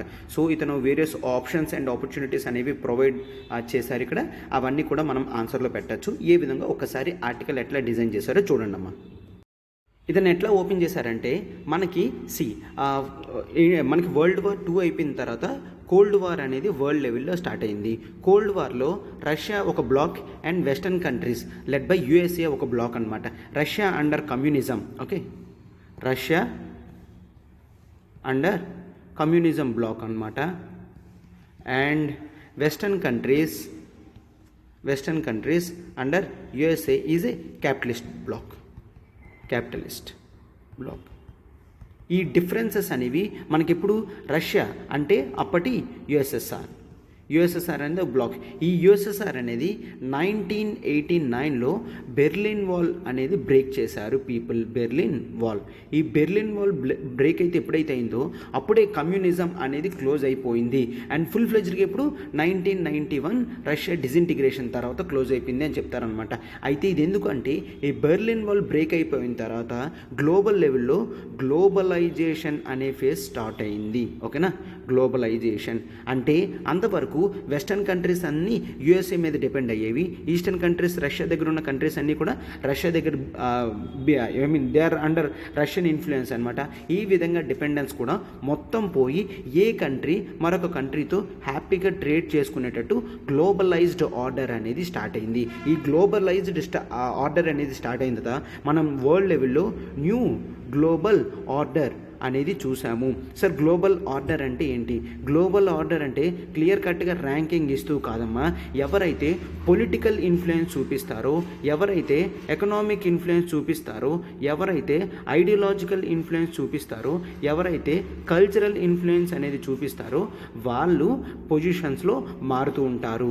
అంటే పొలిటికల్ ఇంపార్టెన్స్ గ్లోబల్ లెవెల్లో, economic importance, ideological importance, cultural importance ఇవన్నీ కూడా చూపిస్తారు. వాళ్ళకి ర్యాంకింగ్ అనేది వస్తుంది. ఇప్పుడు మీరు జనరల్గా చూస్తే డిస్ప్యూట్ లేకన్నా గ్లోబల్ ఆర్డర్లో ఫస్ట్ ఉండేది USA, రైట్? USA. ఇప్పుడు ఆ తర్వాత రష్యా కానీ చైనా కానీ ఉంటాయి. ఓకేనా సార్? రష్యాకి అంత ఎకనామిక్ పవర్ లేదు కదా. రష్యాకి అంత ఎకనామిక్ పవర్ లేకపోయినప్పటికీ political, ideological and cultural influence అనేది గ్లోబల్ లెవెల్లో చూపించగలది. ఇండియా కూడా one of the most powerful nations that can influence the decisions of others. ఓకేనా? అంటే గ్లోబల్ ఆర్డర్లో ఇండియా కూడా మేజర్ రోల్ అనేది ప్లే చేస్తుంది. ఓకే, సో ఇప్పుడు బ్యాక్గ్రౌండ్ అంతా అర్థమైంది కదమ్మా. ఇప్పుడు ఈ ఆర్టికల్ ఏ విధంగా చెప్తున్నారో ఒక్కసారి చూడండి. ఈ గ్లోబలైజ్డ్ వరల్డ్ ఆర్డర్లో ప్రతి ఒక్కరూ కూడాను వేరే కంట్రీ మీద డిపెండ్ అవుతారు. అంతే కదమ్మా. గ్లోబలైజేషన్ అయిన తర్వాత మనం దాన్ని ఏం పిలిచాం? గ్లోబల్ విలేజ్గా మార్చేసాము గ్లోబ్ మొత్తాన్ని. సార్ గ్లోబల్ విలేజ్ అంటే ఏంటి? గ్లోబల్ విలేజ్ అంటే higher form of interconnection and movement. Okay, higher form of movement అంటే USAకి వెళ్ళడం కానీ, రష్యాకి వెళ్ళడం కానీ, UKకి వెళ్ళడం కానీ, ఆస్ట్రేలియాకి వెళ్ళడం కానీ ఇప్పుడు మ్యాటర్స్ ఆఫ్ అవర్స్లో మనం కంట్రీస్, కాంటినెంట్స్ దాటేస్తున్నాం అనమాట. సో దీన్ని గ్లోబల్ విలేజ్ అని అంటాము. గ్లోబల్ విలేజ్లో ఎకనామిక్ డిపెండెన్సీ అనేది ఉంటుంది. ఎకనామిక్ డిపెండెన్సీ, ఓకేనా? అంటే ప్రతి కంట్రీ కూడా అన్ని ప్రొడక్ట్స్ని ప్రొడక్షన్ చేయలేవు కాబట్టి ఎకనామిక్ డిపెండెన్సీలో మనం చాలా డిపెండ్ అవుతాము. అయితే ఇప్పుడు ఇది ఎందుకు తీసుకొచ్చారంటే జనరల్గా 1991 ఇండియా LPG రిఫార్మ్స్ అనేది తీసుకొచ్చింది. లిబరలైజేషన్, ప్రైవేటైజేషన్, గ్లోబలైజేషన్ రిఫార్మ్స్ 1991లో ఇండియా అగ్రిమెంట్ మీద సైన్ పెట్టింది అనమాట. అది అయిన తర్వాత గ్లోబల్ లెవెల్లో మన ట్రేడ్ రిలేషన్స్ ఇవంతా కూడా ట్రిపుల్ అయ్యాయి అనమాట. ఓకేనా? బాగా హ్యూస్ అండ్ బౌండ్స్ అనేవి అయ్యింది అనమాట. సో ఎకనామిక్ డిపెండెన్స్ అనేది వరల్డ్ లెవెల్లో ఇండియా కూడా మోస్ట్ ఆఫ్ ది థింగ్స్ అనేది ఎక్స్పోర్ట్ చేస్తుంది, ఇంపోర్ట్ చేస్తుంది. ఇక్కడ మెయిన్ ఇష్యూ ఏంటి అంటే మనము ఎకనామిక్ డిపెండెన్స్ అయిన తర్వాత గ్లోబల్ స్టెబిలిటీ వస్తుంది అని చూసాం. గ్లోబల్ స్టెబిలిటీ ఎందుకు? గ్లోబల్ స్టెబిలిటీ ఒకవేళ పొలిటికల్ స్టెబిలిటీ లేకన్నా వార్ సిచ్యువేషన్స్లో ఉంటే ఆ కంట్రీ ప్రొడక్ట్స్ అనేవి ఎవరు కొనరు and disruption of chain movement అనేది జరుగుతుంది అనమాట. ట్రేడ్ మూవ్మెంట్ కూడా డిస్రప్ట్ అయిపోతుంది కాబట్టి ఎవరు కూడా ఈ స్టెబిలిటీని ఇన్స్టేబుల్ చేయరు. So the perfect option option is economic dependency ఉండడం కూడా మంచిదే అని చెప్పడం జరిగింది. But this is not the case with Russia and Ukraine. ఇప్పుడు చూస్తున్నాం ఏదైతే ఉందో అది అట్లా జరగడం లేదు. రష్యా ఉక్రెయిన్ వార్ అనేది స్టార్ట్ అయిన తర్వాత గ్లోబ్ మొత్తం కూడా చాలా ఇబ్బంది పడుతుంది అనమాట. రష్యా లాంగ్ టర్మ్లో ఆలోచించకుండా ఉక్రెయిన్ మీద వార్ చేస్తుంది అన్నట్టు ప్రకటించారు. Okay, Russia most of the oils ఇవన్నీ కూడా సప్లై చేస్తుంది. ఇవి ఎప్పుడైతే రష్యా ఉక్రెయిన్ వార్ జరిగిందో వెస్టర్న్ కంట్రీస్ అన్నీ కూడా శాంక్షన్స్ అనేవి రష్యా మీద పెట్టడం జరిగింది. ఆ రష్యన్ శాంక్షన్స్ వల్ల ఈవెన్ వెస్టర్న్ కంట్రీస్, కొన్ని ఏషియన్ కంట్రీస్, కొన్ని ఆఫ్రికన్ కంట్రీస్ కూడా ఇబ్బంది పడుతున్నాయి. లైక్ ఈజిప్ట్ ఏమోంచి ఫుడ్ క్రైసిస్ని చూస్తుంది, ఫుడ్ షార్టేజ్. ఏంటంట, ఈజిప్ట్లో వీట్ అనేది అంత ఎక్కువ గ్రో అవ్వదు, బట్ పీపుల్ వీట్ అనేది ఎక్కువ తింటారు కాబట్టి they use to get it from Russia and Ukraine అనమాట. రష్యా ఉక్రెయిన్ వీట్ మీద ఈజిప్షియన్స్ చాలా వరకు డిపెండెన్సీ. అంటే వీళ్ళిద్దరు చూడండి, రష్యా ఉక్రెయిన్ ఇద్దరు వార్ చేసుకుంటే most of the problem, food problem ఎవరికి వస్తుంది, ఈజిప్ట్కి వస్తుంది. అండ్ జర్మన్స్ కూడాను ఈ వింటర్స్ కండిషన్స్లో ఏంటి, they are paying high amount for heating అనమాట. ఎందుకు, Germans are fairly dependent on Russian gas మీద చాలా డిపెండెన్స్ అనమాట. వెస్టర్న్ కంట్రీస్ శాంక్షన్ వేసిన వెంటనే జర్మన్స్ వాళ్ళ ఇంపోర్ట్ బిల్ అనేది తగ్గించేశారు. అండ్ అమెరికన్స్ కూడా ఎలక్ట్రిక్ కార్స్లో యూస్ చేసే నికిల్ అనే ఐటమ్ని ఎక్కడ తెచ్చుకుంటున్నారు, ఇట్ ఈస్ ఫ్రమ్ రష్యా అనమాట. శ్రీలంక కూడాను ఈ ఎకనామిక్ వోర్స్లో ఉంది. శ్రీలంక కూడా చాలా వరకు రష్యా నుంచి ఇంపోర్ట్ తెచ్చుకుంటుంది. అండ్ ఇండియా కూడా రష్యన్ గ్యాస్ సప్లైస్తో ఇండియాలో ఫర్టిలైజర్స్ అనేవి తయారు చేస్తారు. ఇప్పుడు ఈ రష్యన్ గ్యాస్ అనేది మనకి చాలా కాస్ట్లీ అయిపోతుంది కాబట్టి ఫర్టిలైజర్స్ మీద ప్రైసెస్ అనేవి పెరిగే ఛాన్సెస్ ఉన్నాయి. అంటే గ్లోబ్ చూసారమ్మా ఎంత నీట్గా డిపెండెంట్ అయి ఉందో. స్టెబిలిటీ అనేది ఒక్క పాయింట్లో మిస్ అయినా కూడా వరల్డ్ మొత్తం కూడా ఇన్స్టేబుల్ అయ్యే సిచ్యువేషన్స్ ఉంటుంది అని చెప్పేసి క్లియర్గా చెప్పడం అనేది జరిగింది అనమాట. ఇటువంటి టైటర్ ఇంటర్ డిపెండెన్స్ అనేది కొంతవరకు కూడా మంచిదే. కాన్ఫ్లిక్ట్స్ అనేవి లేకుండా పీస్ని ప్రమోట్ చేస్తుంది. అయితే ఇప్పుడు ఏం జరిగిందో చూడండి అమ్మా. ఇండియాకి రష్యాకి గుడ్ రిలేషన్స్ అనేవి ఇండిపెండెన్స్ నుంచి ఉంది అనమాట. ఓకేనా, ఇండియాకి రష్యాకి ఈవెన్ బిఫోర్ ఇండిపెండెన్స్ కూడా రష్యా ఇండియన్ ఇండిపెండెన్స్కి సపోర్ట్ చేసేది. ఇండియా రష్యా డిపెండెన్స్ వలన మనం ఏమిటి, ఇప్పుడు రష్యన్ శాంక్షన్స్ అనేవి, ఇప్పుడు వెస్టర్న్ శాంక్షన్స్ అనేవి వేసిన తర్వాత they clearly Russian trade with US dollars. But globe మొత్తం యుఎస్ డాలర్స్ వాడుతుందమ్మా. US dollars global economic reserve కింద అయిపోయింది. గ్లోబల్ ఎకనామిక్ రిజర్వ్ అంటే ఏ కంట్రీ అయినా కూడాను డాలర్స్ని యాక్సెప్ట్ చేస్తుంది, డాలర్స్లో పేమెంట్ చేస్తుంది. అంటే ఇప్పుడు ఇండియా ముందు వరకు రష్యన్ ఆయిల్ తెచ్చుకుంది అనుకోండి, రష్యన్ గ్యాస్ తెచ్చుకుంది అనుకోండి, డాలర్స్లో పే చేయాలి. వాళ్ళు కూడా డాలర్స్లో యాక్సెప్ట్ చేస్తారు. బట్ ఇప్పుడు అట్లా కాదు. ఈ గ్లోబల్ ఎకనామిక్ రిజర్వ్ కరెన్సీ ఏదైతే ఉందో ఆ స్టేటస్ అనేది దానికి ఉంది. ఒకవేళ శాంక్షన్స్ అనేవి వెస్టర్న్ కంట్రీస్ వేస్తే అప్పుడు వాళ్ళు డాలర్స్ యూజ్ చేయలేరు. అంటే this gives and exorbitant privilege. ఎవరికి, వెస్టర్న్ కంట్రీస్కి ఇటువంటి ప్రివిలేజ్ అనేది చాలా ఎక్కువ ఇవ్వడం జరిగింది అనమాట. అంటే ప్రతి ఒక్కరూ కూడా డాలర్ మీద డిపెండ్ అవ్వడం స్టార్ట్ చేశారు. ఈ వెస్టర్న్ శాంక్షన్స్ వేసిన తర్వాత ఇండియా డాలర్స్లో రష్యా అనేది పేమెంట్ చేయలేదు. బట్ ఈ ఇద్దరు రిలేషన్స్ కూడా చాలా మంచిగా ఉంటుంది కాబట్టి they wished for going for India ఏంటమ్మా, రూపీ. ఓకే, మనం రూపీ, వాళ్ళది రష్యాది రూబెల్ అగ్రిమెంట్లో రష్యా ఏం చేస్తుంది, డిస్కౌంటెడ్ ప్రైస్కి ఇస్తుంది. డిస్కౌంటెడ్ ప్రైస్కి ఎందుకు, రష్యన్ మ్యానుఫ్యాక్చరింగ్ యూనిట్స్ అట్లా కంటిన్యూస్గా నడవాలంటే రష్యన్ ట్రేడ్ అనేది కూడా గ్లోబల్ లెవెల్లో జరుగుతూ ఉండాలి. బట్ ఇప్పుడు ఏదైతే ఉక్రెయిన్ ఆక్రమిస్తుందో అదైతే ఇప్పుడు అప్పుడే ఆపదు. డిస్కౌంటెడ్ ప్రైసెస్ అనేవి ఆయిల్స్తోని గ్యాసెస్తోని ఇవ్వడం జరిగింది. ఇండియా కూడా చాలా హ్యాపీ. రూబెల్ అగ్రిమెంట్ కాబట్టి డాలర్స్ ఇన్వాల్వ్మెంట్ లేదు కాబట్టి వాళ్ళకి కాస్ట్ ఆఫ్ పర్చేసింగ్ డాలర్స్ కూడా తగ్గుతుంది. ఇది లాంగ్ టర్మ్లో బెనిఫిట్ చేస్తుంది అని ఇండియా ఒక అగ్రిమెంట్లోకి వెళ్తుంది. ఇప్పుడు మన్మోహన్ సింగ్ జీ గారు ఏం చెప్తున్నారంటే, మనము వెస్టర్న్ శాంక్షన్స్ కాదని, వెస్టర్న్ ట్రేడ్ బ్లాక్ మార్కెట్ని కాదని రష్యాతో ఇటువంటి రూబెల్ అగ్రిమెంట్ లాంగ్ టర్మ్ చేసుకోవడం అనేది అంత మంచిది కాదు అని చెప్తున్నారనమాట. ఎందుకు అంటే మనము రష్యా నుంచి ఎక్కువ ఇంపోర్ట్స్ అనేవి చేసుకుంటాము. బట్ వెరాజ్ మనం వెస్టర్న్ బ్లాక్తో చేసుకుంటే ఆ మార్కెట్లో మనకి ఎక్స్పోర్ట్స్ అనేవి ఎక్కువ ఉంది. ఫర్ ఎగ్జాంపుల్ యూఎస్తో చేసుకుంటే మన ట్రేడ్ బ్యాలెన్స్ అనేది పాజిటివ్గా ఉంటుంది. అంటే ఏంటి, యూఎస్ఏకి మనం ఎక్కువ ఎక్స్పోర్ట్ చేస్తాము, తక్కువ ఇంపోర్ట్ చేసుకుంటాం. ఫర్ ఎగ్జాంపుల్ యూకేతో కూడా మనం ట్రేడ్ బ్యాలెన్స్ పాజిటివ్లో ఉన్నాము, అంటే యూకేకి ఎక్కువ ఎక్స్పోర్ట్ చేస్తాము, మనం తక్కువ ఇంపోర్ట్ చేసుకుంటాం అనమాట. ఇటువంటి ప్రివిలేజ్ అనేది పోతుంది కాబట్టి చాలా జాగ్రత్తగా ఇండియా డెసిషన్ అనేది తీసుకోవాలని జాగ్రత్తగా చెప్తున్నారనమాట. ఈ గ్లోబలైజ్డ్ వరల్డ్లో ఎటువంటి డెసిషన్, రాంగ్ డెసిషన్ తీసుకున్నా కూడా అది రిపర్కషన్స్ అని అంటాము. అంటే నథింగ్ బట్ దాని ప్రభావం అనేది చాలా దారుణంగా ఉంటుంది. ఇప్పుడు ఏదైతే ఇండియా ఒకవేళ రష్యాని వదిలేస్తే రష్యా చైనా బ్లాక్ కూడా డేంజరస్గా మారే ఛాన్స్ ఉంటుంది. కాబట్టి ఇండియా ఏం చేయాలి, ఇద్దరిని కూడా మెయింటైన్ చేస్తూ ఇటువంటి లాంగ్ టర్మ్ అగ్రిమెంట్స్లోకి వెళ్ళకూడదు. బైలేటరల్ అగ్రిమెంట్స్ అనేవి షార్ట్ టర్మ్లో బెనిఫిట్ ఇస్తుంది తప్ప లాంగ్ టర్మ్లో బెనిఫిట్ అనేది ఇవ్వదు అని చెప్తున్నారనమాట. ఆల్రెడీ 1970, 1980లో కూడా 1970s to 1980s టైంలో కూడా ఇటువంటి అగ్రిమెంట్ అనేది రష్యాతో చేసుకోవడం అనేది జరిగింది. అటువంటి టైంలో ఏమైంది, ఈ రూబెల్ అగ్రిమెంట్ అనేది లాంగ్ టర్మ్లో పనికి రావట్లేదని చెప్పేసి మనము ఆగిపోయాము అని చెప్తున్నారనమాట. So this is not prospective to do అని చెప్తున్నారనమాట. ఎస్, అయితే ఇండియా ఇప్పుడు ఎందుకు ఇట్లా చేస్తుంది, ఒకప్పుడు మన ఫిలాసఫీ అనేది నాన్ అలైన్మెంట్ మూవ్మెంట్గా ఉండేది కదా 1960sలో. అంటే నాన్ అలైన్మెంట్ మూవ్మెంట్ ఉన్నప్పుడు ఇండియా ట్రేడ్ అనేది గ్లోబ్ మొత్తం చాలా తక్కువ ఉండేది. బట్ 1991 తర్వాత ఎల్పిజి రిఫార్మ్స్ తర్వాత మనకి 2 మార్కెట్స్ కూడా ఇంపార్టెంటే, రష్యన్ మార్కెట్ ఇంపార్టెంటే, వెస్టర్న్ మార్కెట్ కూడా ఇంపార్టెంటే. సో ఇటువంటి డెసిషన్ తీసుకున్నా చాలా క్లియర్గా, కేర్ఫుల్గా లాంగ్ టర్మ్లో ఇబ్బంది లేకుండా తీసుకోవాలి అని చెప్తున్నారనమాట. ఓకేనా. గ్లోబల్ జియో ఎకనామిక్ సిచ్యువేషన్స్ అనేవి అబ్జర్వ్ చేసుకోవాలి. జియో ఎకనామిక్ పాలసీ అంటే ఏంటి అంటే out of the geographical position, like western market, eastern market అంటాం కదా, అంటే అవుట్ ఆఫ్ జాగ్రఫీ మనం చెప్తున్నాం. అండ్ ఎకనామిక్ పాలసీ అంటే ఏంటి, మనం వాళ్ళతో ట్రేడ్ చేయాలా, ఎటువంటి ట్రేడ్ చేయాలి, ఇవన్నీ కూడా మనము చాలా జాగ్రత్తగా తీసుకుంటే మనం గ్లోబల్ లెవెల్లో ఎకనామిక్ ఈక్విలిబ్రియం అనేది మెయింటైన్ చేయగలము.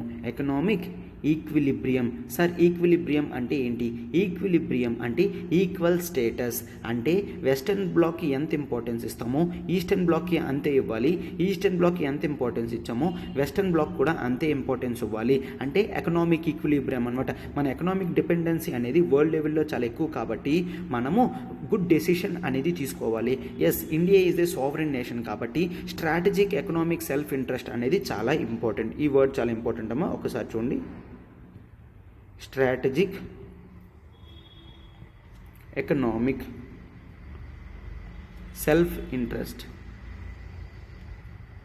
స్ట్రాటజిక్ ఎకనామిక్ సెల్ఫ్ ఇంట్రెస్ట్ అనేది చాలా ఇంపార్టెంట్ అని చెప్తున్నారనమాట. సో ఎస్, తర్వాత లాస్ట్లో ఇండియా ఇతను ఏం చెప్తున్నారంటే ఎస్, ఇండియా గ్లోబల్ లెవెల్లో ఇవన్నీ చేస్తుంది.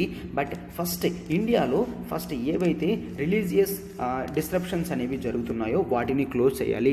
ఇండియాలో ఇంటర్నల్గా సోషల్ హార్మోనీ, ఓకేనా, డిఫరెంట్ గ్రూప్ ఆఫ్ సెక్షన్స్ మధ్యలో హార్మోనీ, సామరస్యత అనేది తెచ్చిన తర్వాత గ్లోబల్ లెవెల్లో పవర్ఫుల్ లీడర్గా ఇండియా యాక్ట్ చేయగలది. Yes, this is a crisis situation.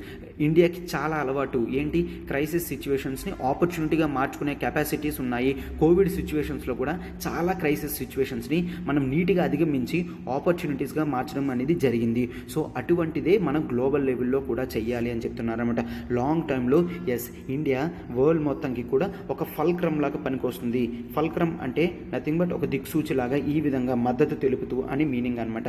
So అది చెప్తున్నారు. ఆల్రెడీ మనం చూసాం కదా, ఇందాక ఫస్ట్ స్టేట్మెంట్ చెప్పాను, India can be the fulcrum of new global order. New global ఆర్డర్లో ఇండియా మద్దతు అనేది తెలిపిస్తుంది. అంటే ఏంటి, ఏ కంట్రీకి సింగిల్ సైడెడ్ బెనిఫిట్ బైలేటరల్ చేసుకోకుండా ఇద్దరిని బ్యాలెన్స్ చేసుకుంటూ వెళ్ళాలి. ఇద్దరు కూడా చాలా ఇంపార్టెంటే అని చెప్తున్నారనమాట. ఓకేనా. సో అందుకని ఆ స్టేట్మెంట్ అనేది బాగా ఇస్తున్నాను. Peaceful democracy with economic prosperity అనేది చాలా ఇంపార్టెంట్. ఓకేనా. మన political interest and economic interest అనేవి బ్యాలెన్స్ అవ్వాలి.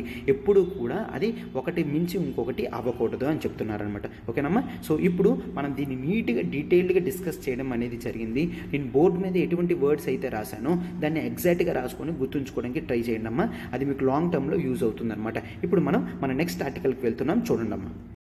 నెక్స్ట్ ఆర్టికల్ చూడమ్మా. Everything about this refugee deterrent plan is ఫ్లాడ్. చాలా మిస్టేక్స్ ఉంటున్నాయంట. ఫ్లాడ్ అంటే మిస్టేక్స్ అని. ఎక్కడ? ఇప్పుడు మనం రీసెంట్గా ఆల్రెడీ నేను 3 days బ్యాక్ ఎక్స్ప్లెయినర్ ఆర్టికల్ కూడా చేశాను యూకే రవాండా అసైలం ప్లాన్ మీద. అది చాలా ఇంపార్టెంట్ అనమాట, దాని మీద ఆల్రెడీ చేశాను. ఇప్పుడు ఆ ఇష్యూస్ అనేవి మళ్ళీ నేను జనరల్గా రివైజ్ చేస్తూ ఇక్కడ కొన్ని మోరల్, లీగల్, పొలిటికల్ ఫ్లాస్ అనేవి జరిగాయి అని చెప్తున్నారు. సో ఇది మల్టీ డైమెన్షనాలిటీ ఓపెన్ చేస్తుంది కాబట్టి మనం దీని గురించి చూస్తున్నాం అనమాట. See the author is Vasundhara, she is a political scientist. So ఎప్పుడైనా పొలిటికల్ సైంటిస్ట్ వాళ్ళు ఆర్టికల్స్ రాశారు అంటే మల్టిపుల్ డైమెన్షనల్స్లో మన పొలిటికల్ పర్స్పెక్టివ్స్ అంతా కూడా ఇవ్వడానికి ట్రై చేస్తారనమాట. సో ఈ ఆర్టికల్ ఒక్కసారి చూడండి అమ్మా. First of all, what is that plan? UK Rwanda migration and economic development partnership.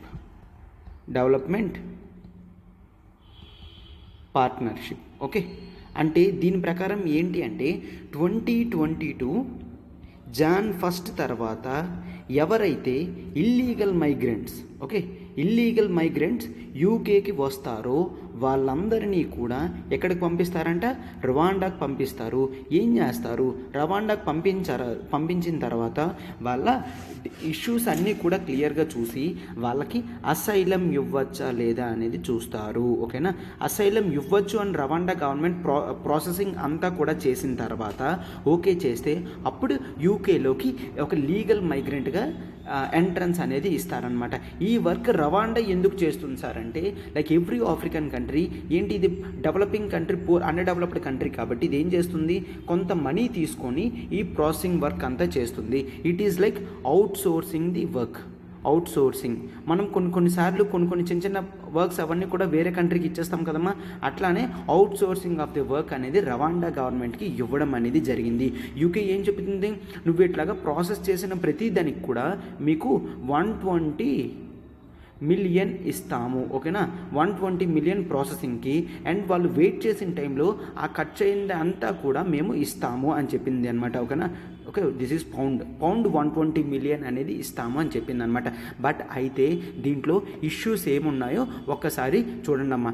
దీంట్లో చూస్తే మనము చాలా వరకు పీపుల్ చాలా కష్టపడి ఇల్లీగల్ మెషర్స్తోని వాళ్ళు బార్డర్స్ అనేవి క్రాస్ చేసి, లైక్ ఇంగ్లీష్ ఛానల్ ఇవన్నీ కూడా క్రాస్ చేసి యూకేకి వెళ్ళడం జరుగుతుంది అనమాట. సో ఇటువంటి టైంలో ఇటువంటి డెసిషన్స్ తీసుకుంటే అండ్ గ్లోబల్ లెవెల్లో చాలా కన్వెన్షన్స్ అండ్ మనం హ్యూమన్ రైట్స్ వైలేషన్స్ అనేవి చూస్తాము అని ఆర్టికల్ ఓపెన్ చేయడం అనేది జరిగింది. ఒక్కసారి చూడండి అమ్మా, అవేంటో ఒక్కొక్కటి నేను క్లియర్గా చెప్తాను. ఇప్పుడు ఈ అగ్రిమెంట్ ఏదైతే ఉందో అది రెఫ్యూజీ కన్వెన్షన్కి ఎగెయిన్స్ట్గా ఉంది అని చెప్తున్నారనమాట. మనకి గ్లోబల్ లెవెల్లో రెఫ్యూజీ కన్వెన్షన్ అనేది ఉంది. ఇది 1951లో తీసుకొని రావడం జరిగిందనమాట.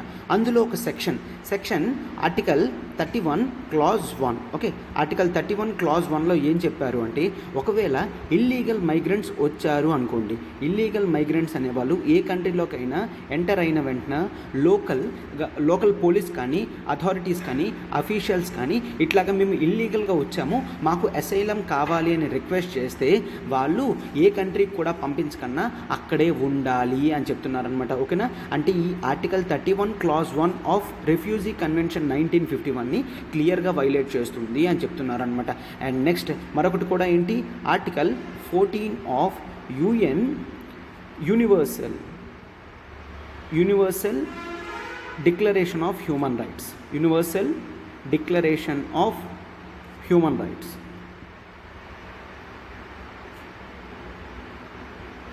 దీనికి ఎగెయిన్స్ట్గా వెళ్తుంది. ఎందుకంటే ఏదైనా వ్యక్తి వాళ్ళ కంట్రీలో పర్సిక్యూషన్ జరుగుతుంది అంటే, పర్సిక్యూషన్ అంటే ఏంటమ్మా, చంపడం. ఓకే, ఊచకోత అంటాం కదా, వాటిని పర్సిక్యూషన్ అంటాం అనమాట. పర్సిక్యూషన్ ఒకవేళ కంట్రీస్లో జరిగితే ప్రజలు అనేవాళ్ళు ఆ కంట్రీని వదిలేసి వేరే కంట్రీకి వెళ్తారు. సో ఇట్లాగా అసైలం సీక్ చేయడానికి యూకేకి వస్తే వాళ్ళు మాత్రం దీన్ని యాక్సెప్ట్ చేయడం లేదు అని, అంటే 2 ఇంటర్నేషనల్ కన్వెన్షన్స్, రెఫ్యూజీ కన్వెన్షన్ 1951ని and universal declaration of human రైట్స్ని కూడా ఈ అగ్రిమెంట్ అనేది వైలేట్ చేస్తుంది అని చెప్తున్నారనమాట. అండ్ మీరు ఏదైతే రవాండాతో అసైలం ప్లాన్ చేస్తున్నారో వాళ్ళకి clear cut political rights, human rights records అనేవి లేవు. వాళ్ళు అక్కడికి వెళ్ళిన తర్వాత human rights violations, human rights abuse అనేది జరిగితే ఎవరిది రెస్పాన్సిబిలిటీ.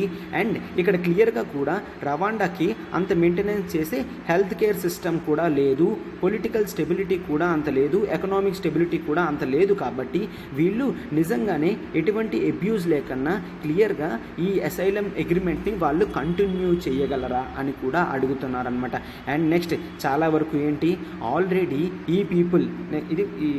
ఆల్రెడీ పీపుల్ అనేవాళ్ళు వేరియస్ కంట్రీస్ నుంచి ఇల్లీగల్ రోడ్స్తో హ్యూమన్ చాలామంది ఇల్లీగల్ అమౌంట్స్ అనేవి తీసుకొని ఇల్లీగల్గా యూకేకి పంపిస్తారనమాట. సో అక్కడి నుంచి మళ్ళీ ఇక్కడికి పంపిస్తే ఇక్కడి నుంచి తప్పించుకొని మళ్ళీ యూకేకి వెళ్ళరు అన్న గ్యారంటీ ఏంటి అని అడుగుతున్నారనమాట. ఇది హ్యూమన్ స్మగ్లింగ్ ఎవరైతే చేస్తున్నారో వాళ్ళకి చాలా బెనిఫిట్ అయ్యే ఛాన్సెస్ ఉన్నాయి అని చెప్తున్నారనమాట. ఇక్కడ జనరల్గా ఏం చెప్తున్నారు, ఆల్రెడీ ఇటువంటి ప్లానే ఇజ్రాయెల్ అనేది రవాండాతో చేసుకుంది. బట్ ఆ ప్లాన్ని 2019లో క్లోజ్ చేయడం అనేది జరిగింది. 2019లో ఎందుకు క్లోజ్ చేసింది అంటే ఇజ్రాయెల్ వాళ్ళు కూడా సేమ్ అవుట్ సోర్సింగ్ లాగా రవాండాకి ఇవ్వడం జరిగింది అనమాట. ఇజ్రాయెల్కి ఎవరైతే అడుగు పెడతారో మైగ్రెంట్స్, ఇల్లీగల్ మైగ్రెంట్స్ వాళ్ళందరినీ కూడా రవాండాకి పంపిస్తే రవాండా అవుట్ సోర్సింగ్ లాగా వాళ్ళ అసైలంని యాక్సెప్ట్ చేయాలో లేదో చూసేదనమాట. బట్ ఈ విధంగా జరిగినప్పటికీ కూడా చాలామంది పీపుల్ బయటకు వచ్చేసి మళ్ళీ ఇజ్రాయెల్లోకి ఇల్లీగల్గా రావడం అనేది స్టార్ట్ చేశారు. So the purpose of very articles, ఈ అగ్రిమెంట్స్ అనేవి కూడా పోతుంది. ఇదే విధంగా మనం ఆల్రెడీ డిస్కస్ చేసాం. ఆస్ట్రేలియా కూడా నారో అండ్ పాపా న్యూ గిని ఈ 2 కంట్రీస్తో అగ్రిమెంట్ చేసుకుంది. బట్ అక్కడ కోర్ట్స్ అనేవి ఇవి ఇల్లీగల్ అండ్ అన్కాన్స్టిట్యూషనల్ అని చెప్పడంతో అగ్రిమెంట్స్ అన్నిటిని కూడా క్లోజ్ చేసేసింది. ఏంటి అంట, ఎందుకంటే ఈ ఆల్రెడీ మైగ్రెంట్స్ ఎవరైతే ఉన్నారో వాళ్ళకి ఇటువంటి ఇబ్బంది పెడితే వాళ్ళ మెంటల్ హెల్త్ అనేది లాస్ అవుతుంది, ఓకేనా, అండ్ హార్మ్ అనేది పెరుగుతుంది, సెక్షువల్ అబ్యూస్ ఆన్ ఉమెన్ కూడా పెరుగుతుంది అని క్లియర్గా చెప్పడం అనేది జరిగింది అనమాట. సో చూసారు కదమ్మా. సో ఇటువంటివి ఈ టైంలో చేయడం అనేది కరెక్ట్ కాదు. అండ్ కంట్రీ సెలక్షన్ కూడా అంత కరెక్ట్ కాదని చెప్తున్నారనమాట. ఆల్రెడీ దీని గురించి మనం ద హిందూ ఎక్స్ప్లెయినర్లో నీట్గా చెప్పడం జరిగిందమ్మా. ఒకసారి ఆ వీడియో చూసిన తర్వాత ఈ ఆర్టికల్ మీరు ఒకసారి చదివినా మీకు క్లియర్ కట్గా అర్థమవుతుంది అనమాట, ఓకేనా. ఎస్, ఇప్పుడు మనం నెక్స్ట్ ఆర్టికల్లోకి వెళ్తున్నాం, చూడండి అమ్మా. నెక్స్ట్ ఆర్టికల్ చూడండమ్మా, Maldives bans India out campaign, ఓకేనా. సో ఇక్కడ చూడండి, ఇట్ ఎక్స్ప్లాయిటెడ్ ఫ్రీడమ్స్ అని చెప్పేసి కూడా చెప్తున్నారు. ఆర్టికల్ మనకి క్లియర్గా అర్థం చేసుకుంటాం. ఒకసారి క్లారిటీగా చూడండమ్మా. ఇప్పటి మాల్దీవియన్ ప్రెసిడెంట్ ఎవరైతే ఉన్నారో ఇబ్రహీం సోలే, ఇతను ఇండియాకి ప్రో అన్నమాట. అంటే హీజ్ ఏ ప్రో ఇండియన్. ఇండియాతో డెమోక్రటిక్ రిలేషన్స్ పెంచుకోవడానికి, ఇండియాతో political, social and economic relations పెంచుకోవడానికి అతనికి చాలా ఇంట్రెస్ట్ అనమాట. సో మాల్దీవ్స్ ఎప్పుడూ కూడా ఇండియా ఫస్ట్ పాలసీ అనేది ఉండాలని ఇతని అభిప్రాయం. India first, okay, India first policy. ఎందుకంటే ఇండియా ఎప్పుడు కూడా హెల్ప్ చేసినప్పటికీ కూడా రిటర్న్ ఏమీ ఆశించదు అన్న ఉద్దేశంతో ఎప్పుడు కూడా సోలే గవర్నమెంట్ ఉంటుంది అనమాట. అండ్ ఇండియా కూడా సేమ్ అదే విధంగా తనకి ఎవరైనా ఫస్ట్ ఇంపార్టెన్స్ ఇస్తే వాళ్ళకి అన్ని విధాల హెల్ప్ కూడా ఇండియా అనేది చేస్తుంది అనమాట. బట్ ఇక్కడ Maldivian opposition or previous president ఎవరైతే ఉన్నారో అబ్దుల్లా యామీన్,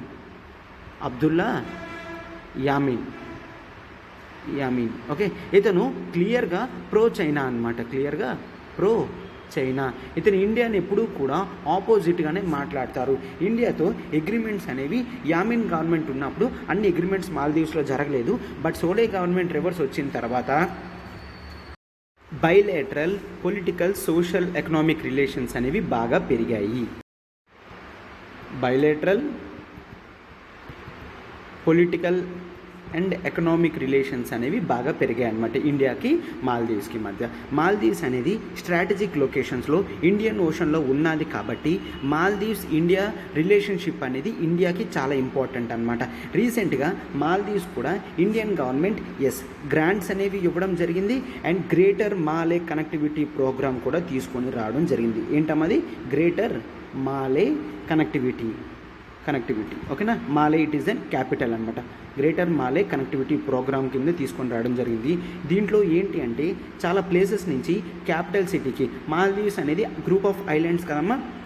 సో కనెక్టివిటీ అనేది పెంచితే డెవలప్మెంట్ అనేది పెరుగుతుంది. సో గ్రేటర్ మాలే కనెక్టివిటీ ప్రోగ్రామ్ తీసుకొచ్చి దీంతో ఇండియా మాల్దీవ్స్కి హెల్ప్ చేస్తుంది అనమాట, ఓకేనా.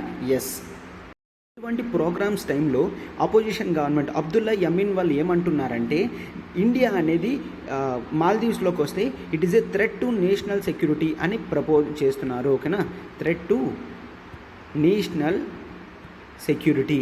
ఒక అగ్రిమెంట్లో ఇండియాకి మాల్దీవ్స్కి ఏంటి అంటే మాల్దీవ్స్ ఐలాండ్స్ అనేవి ఇండియా డెవలప్ చేస్తుంది అని అగ్రిమెంట్ అనేది పెట్టుకుంటే ఇక్కడ అబ్దుల్లా యమీన్ వాళ్ళు ఏం చెప్తున్నారంటే ఇండియా అక్కడ మిలిటరీ నేవల్ బేస్ అనేది పెడుతుంది, మిలిటరీ నేవల్ బేస్ అనేది కన్స్ట్రక్షన్ చేస్తుంది.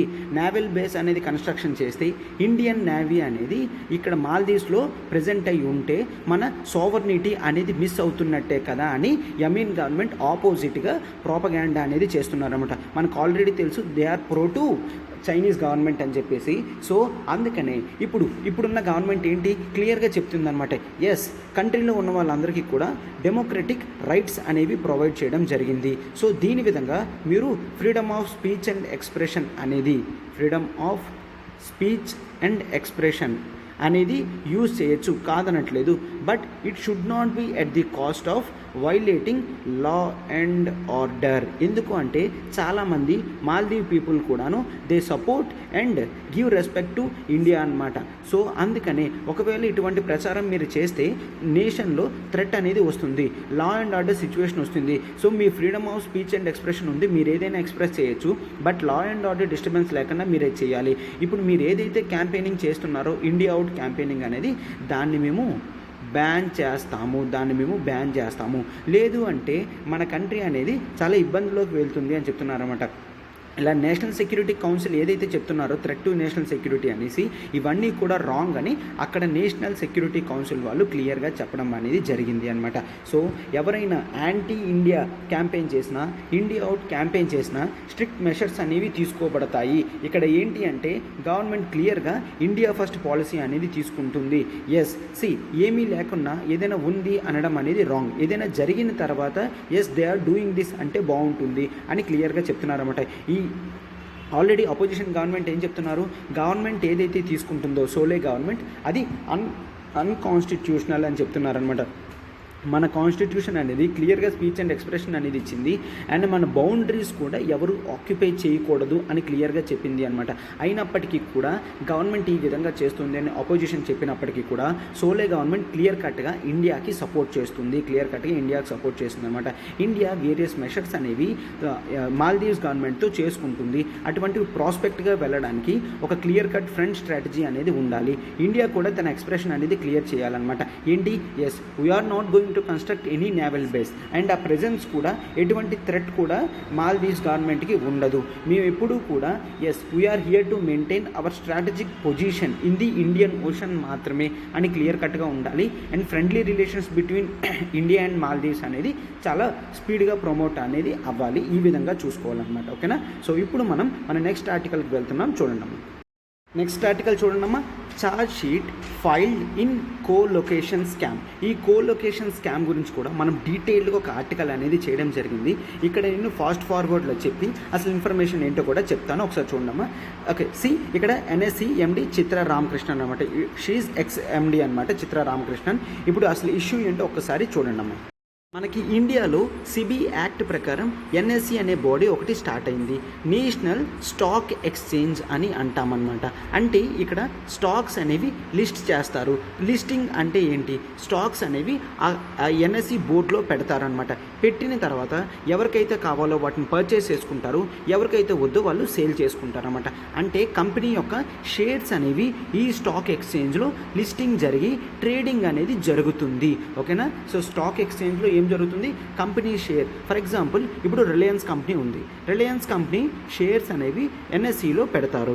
ఎన్ఎస్సిలో ప్రైస్ అనేది ఒకవేళ 2000 పెట్టారు అనుకోండి, 2000 పెడితే 2000 రూపీస్కి ఒక షేర్ ఎవరు కొంటారు, లేదు కొనట్లేదు అంటే అది 1990 రూపీస్ పడుతుంది, లేదు అందరూ కొంటున్నారంటే 2050కి కూడా వెళ్తుంది. ఇలాగా ట్రేడింగ్ అనేది జరుగుతూ ఉంటుంది అనమాట.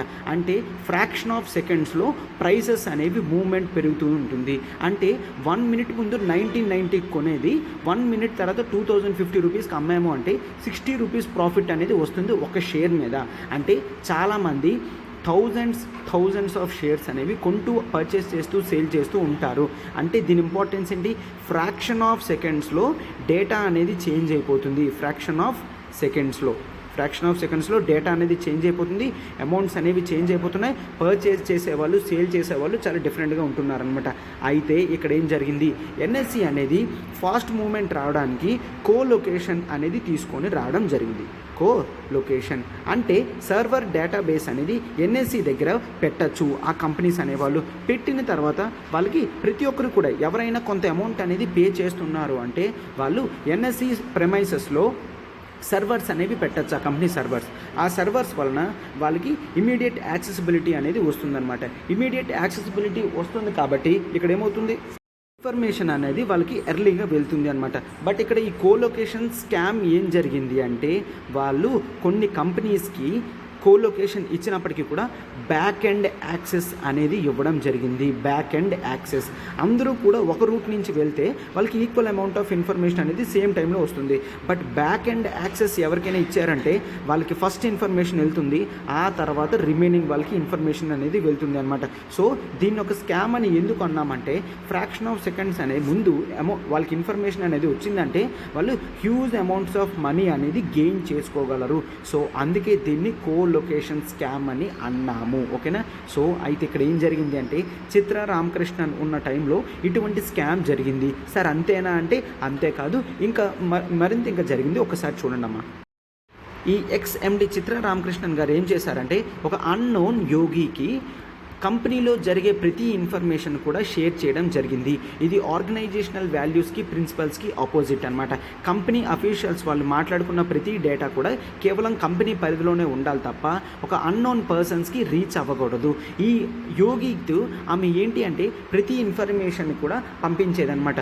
లిటరల్లీ ఇప్పుడు కేసు అయిన తర్వాత సిబిఐ వాళ్ళు 2500 ఈమెయిల్స్ అనేవి వాళ్ళు ఎన్క్రిప్షన్ అనేది చేయడం జరిగింది, ఎక్వైర్ చేయడం అనేది జరిగింది.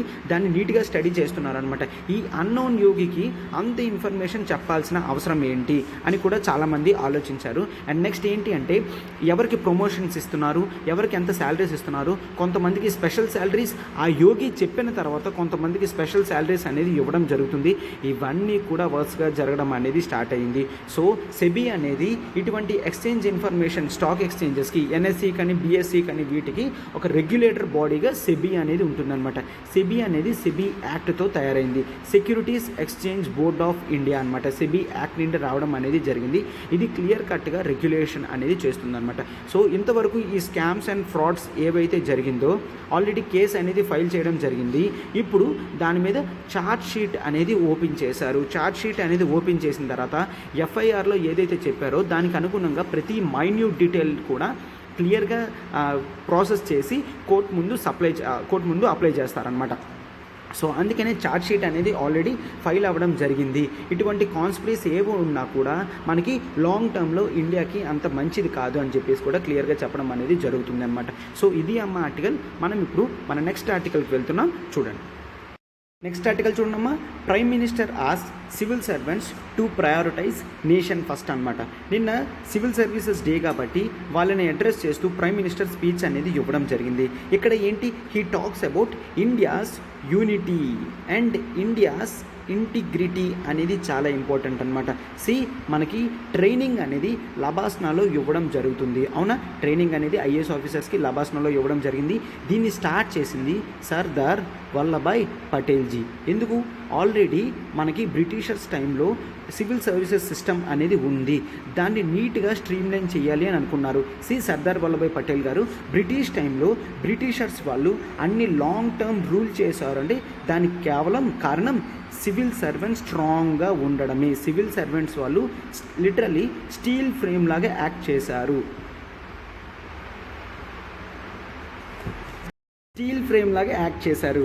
అటువంటి స్టీల్ ఫ్రేమ్ అనేది స్ట్రాంగ్గా ఉండడం వలన బ్రిటిషర్స్ వాళ్ళు వాళ్ళ స్ట్రక్చర్ని నీట్గా ఎస్టాబ్లిష్ చేయడం అనేది జరిగింది. సర్దార్ వల్లభాయ్ పటేల్ గారు సేమ్ ఎక్స్పెక్ట్ చేశారు. ఇండిపెండెన్స్ వచ్చిన తర్వాత కూడా ఇటువంటి సివిల్ సర్వెంట్స్ని మనం స్టీల్ ఫ్రేమ్ లాగా యూజ్ చేసుకుంటే ఇండియన్ బ్యూరోక్రాటిక్ సిస్టమ్ అనేది స్ట్రాంగ్గా అవుతుంది అండ్ ఎగ్జిక్యూటివ్ కూడా చాలా ఎక్స్టెంట్గా నీట్గా వర్క్ చేస్తుంది అనే కోరికతో నీట్గా దాన్ని డిజైన్ చేయడం అనేది జరిగింది.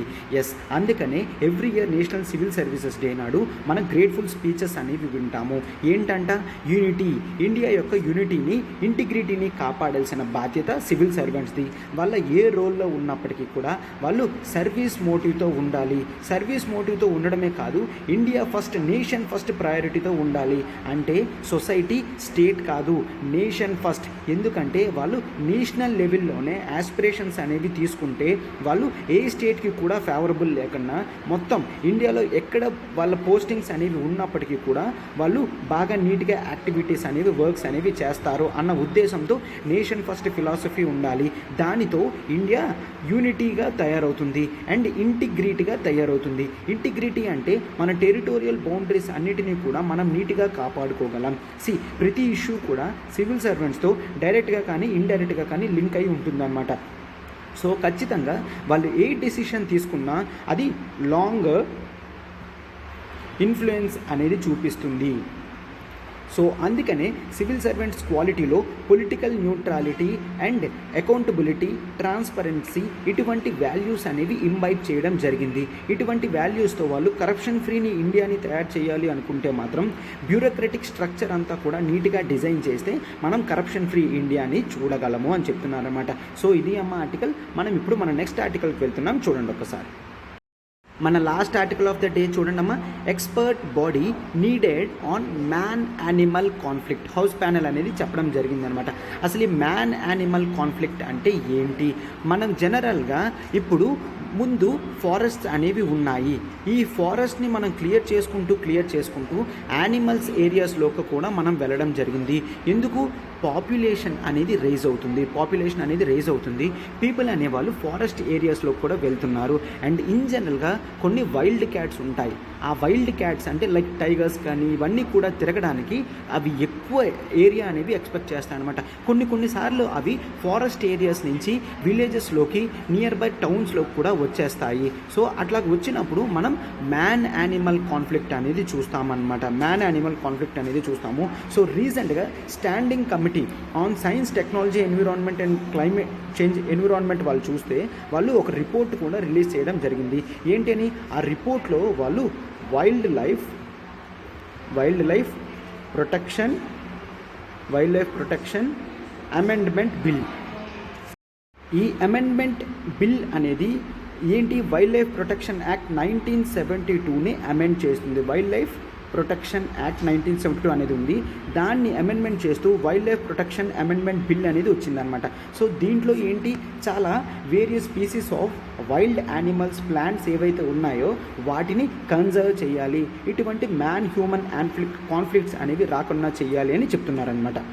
ఎందుకు అంటే ఒకవేళ ఈ man animal conflict, human animal conflict అయితే మనము ఒకవేళ ఆ యానిమల్ని క్యాచ్ చేసామంటే దాన్ని కిల్ చేసి దాన్ని వేరే కంట్రీకైనా ఎక్స్పోర్ట్ చేయొచ్చు. లేదంటే దాన్ని క్యాచ్ చేసి వేరే కంట్రీస్కైనా ఎక్స్పోర్ట్ చేస్తే that is violation of CITES agreement అనమాట. Convention on international trade in endangered species. India is signatory and ratified అనమాట ఈ కన్వెన్షన్ అనేది. సో ఇటువంటి CITES, convention on international trade in endangered species. So ఈ ఎండేంజర్డ్ స్పీసీస్ అన్నీ కూడా చాలా జాగ్రత్తగా చూసుకోవాల్సిన బాధ్యత మన మీద ఉంటుందన్నమాట. అసలు ఎందుకు హ్యూమన్ వైల్డ్ లైఫ్ కాన్ఫ్లిక్ట్ అనేది వస్తుంది అంటే, ప్రొటెక్టెడ్ ఏరియాస్ స్పేస్ అంతా కూడా తగ్గిపోతుంది. ప్రొటెక్టెడ్ ఏరియాస్ అనేవి మనం డిక్లేర్ చేస్తాము. ఆ డిక్లేర్ చేసిన ప్రొటెక్టెడ్ ఏరియాస్లో మనము హ్యూమన్స్ అనేవాళ్ళు వెళ్ళకూడదు.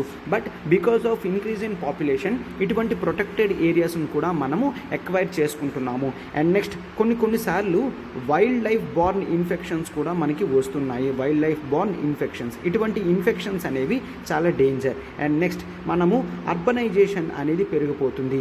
అర్బనైజేషన్ పెరిగిపోయి హ్యూమన్ కాన్ఫ్లిక్ట్స్కి దారి తీస్తున్నాం అనమాట. లైక్ కాంక్రిటైజేషన్ ఆఫ్ ఫారెస్ట్ అని కూడా అంటారు. కాంక్రిటైజేషన్, ఓకే, ఫారెస్ట్లో కాంక్రీట్ రోడ్స్ అన్నీ వేసి కూడా మనము అర్బన్ ఏరియాస్ కింద తయారు చేస్తున్నాము. అండ్ ట్రాన్స్పోర్ట్ నెట్వర్క్ అనేది పెరిగిపోతుంది. వీటన్నిటి వలన కూడా మనం హ్యూమన్ యానిమల్ కాన్ఫ్లిక్ట్ అనేది చూస్తాము. సో దీంతో లాంగ్ టర్మ్ డిసడ్వాంటేజెస్ ఏమి వస్తాయంటే యానిమల్ నెంబర్ అనేది తగ్గిపోతుంది. సో దీనివలన మనకేంటి, వైల్డ్ లైఫ్ నెంబర్ అనేది తగ్గిపోతే నేచర్ అనేది ఇంబ్యాలెన్స్ అవుతుంది. నేచర్ ఇంబ్యాలెన్స్ అయితే లాంగ్ టర్మ్లో చాలా డిసడ్వాంటేజెస్ అనేవి వస్తాయి అన్నమాట. సో ఇప్పుడు మనం జనరల్గా ఏం చేయాలి అంటే లోకల్ కమ్యూనిటీస్ని మనము యాస్పిరేషన్గా తీసుకొని అక్కడ ఎవరైతే ట్రైబల్ ఏరియాస్లోని ఫారెస్ట్లో లోకల్ కమ్యూనిటీస్ ఉంటారో వాళ్ళకి మనము ప్రమోట్ చేసి కన్జర్వ్ చేసేటట్టు చూసుకోవాలి. ఇటువంటి యానిమల్స్ అనేవి ఆ ఏరియాస్ దాటి బయటికి రాకుండా కూడా చూసుకోవాలన్నమాట. అండ్ నీట్గా మనం వైల్డ్ లైఫ్ కారిడార్స్ చూసారమ్మా, వైల్డ్ లైఫ్ కారిడార్స్ని కూడా ఎస్టాబ్లిష్ చేయాలన్నమాట. అంటే ఫర్ ఎగ్జాంపుల్ తెలంగాణలో టైగర్స్ మూవ్మెంట్ గురించి వైల్డ్ లైఫ్ కారిడార్స్ అనేవి పెట్టడం జరిగింది. సో అవి పెట్టిన తర్వాత హ్యూమన్ యానిమల్ కాన్ఫ్లిక్ట్ అనేది తగ్గింది అన్నమాట. అండ్ అప్పుడప్పుడు మనం చూస్తాము చాలా వరకు ఎలిఫెంట్స్ అనేవి రైల్ ట్రాక్స్ అనేవి దాటుతున్నప్పుడు they will get into accident with trains అనమాట. ట్రైన్స్ నైట్ టైంలో కనిపించలేవు కాబట్టి ఎలిఫెంట్ అనేది వాటిని గుద్దుకొని యాక్సిడెంట్స్ కూడా అవుతున్నాయి. ఇటువంటివన్నీ కూడా లాంగ్ టర్మ్లో తగ్గాలి అనమాట. సో అందుకని హ్యూమన్ యానిమల్ కాన్ఫ్లిక్ట్ అనేది తగ్గడానికి అమెండ్మెంట్ బిల్ కూడా తీసుకొని రావడం అనేది జరిగింది అనమాట. సో ఇది అమ్మ ఆర్టికల్. మనం టోటల్ కాజెస్, సొల్యూషన్స్ అవన్నీ కూడా డీటెయిల్గా డిస్కస్ అనేది చేయడం జరిగింది. సో ఇప్పుడు చూడండి, మనం ఆర్టికల్స్ అనేవి చాలా హార్డ్ వర్క్ చేస్తాము. సో మీరు హార్డ్ వర్క్ని అప్రిషియేట్ చేస్తారనుకుంటున్నాను. లైక్ బటన్ని హిట్ చేయండి, మీ ఫెలో ఆస్పిరెంట్స్కి షేర్ చేయండి and do comment also. And ఈరోజు క్వశ్చన్ ఏంటి అంటే రైట్ సంథింగ్ అబౌట్ సైట్స్ అనమాట. సైట్స్ కన్వెన్షన్ గురించి ఒక 3-4 స్టేట్మెంట్స్ అనేవి కింద కామెంట్ బాక్స్లో దాని గురించి రాయండి అమ్మా. ఓకేనా? ఇన్స్టిట్యూట్లో ఆఫర్ చేసే కోర్సెస్ చూడండి. మనం యూపీఎస్సీ ఇన్ఫినిటీ, ఏపీపీఎస్సీ, టీఎస్పీఎస్సీ ఇస్తున్నాం. And higher education MBA entrance గురించి క్యాట్, జీఆర్ఈ, జీమాట్ ఇస్తున్నాం. అండ్ నాన్ పిఎస్సీ జాబ్స్కి RBI grade B assistant, SBI PO clerk, IBPS PO clerk, SSC, CGL, CHSL and RRB NTPC ఇస్తున్నాం. మనం ఇచ్చిన ప్రతి course package కూడా life time validity అనేది ఉంటుంది. ఎవరికి ఏ డౌట్ ఉంది ఇక్కడ నెంబర్ చూడమ్మా, ప్రత్యూష మేడంది. మీరు వెంటనే కాల్ చేస్తే మేడం మీకు ప్రతి ఎంక్వైరీ సొల్యూషన్ అనేది చెప్తారమ్మా. ఓకేనా? ఎస్. Thank you.